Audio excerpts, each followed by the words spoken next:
অসমীয়া চলচ্চিত্ৰ জগতৰ জনপ্ৰিয় অভিনেত্ৰীগৰাকী আৰু আমাৰ মাজত নাই। আজি প্ৰায় দুসপ্তাহ ধৰি চিকিৎসাধীন অৱস্থাত আছিল অভিনেত্ৰীগৰাকী। উন্নতমানৰ চিকিৎসাৰ পাছতো সুস্থ নহ'ল অভিনেত্ৰীগৰাকী। অৱশেষত নিয়তিৰ ওচৰত হাৰ মানিলে অভিনেত্ৰীগৰাকীয়ে।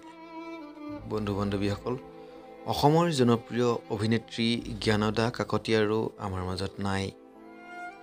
সকলোকে এৰি থৈ গুচি গ'ল অজান দেশলৈ। এতিয়া ভাগি পৰিছে সকলো। ভাগি পৰিছে ঘৰৰ পৰিয়াল। বন্ধু-বান্ধৱীসকল, অভিনেত্ৰী জ্ঞানদা কাকতিৰ আত্মাৰ সদ্গতি লাভ কৰক, আমি তাৰে কামনা কৰিছোঁ। বন্ধু-বান্ধৱীসকল, ভিডিঅ'টো আপোনালোকে খুব বেছি শ্বেয়াৰ কৰি দিব আৰু ভিডিঅ'টো ভাল পালে ভিডিঅ'টো লাইক কৰিবলৈ নাপাহৰিব।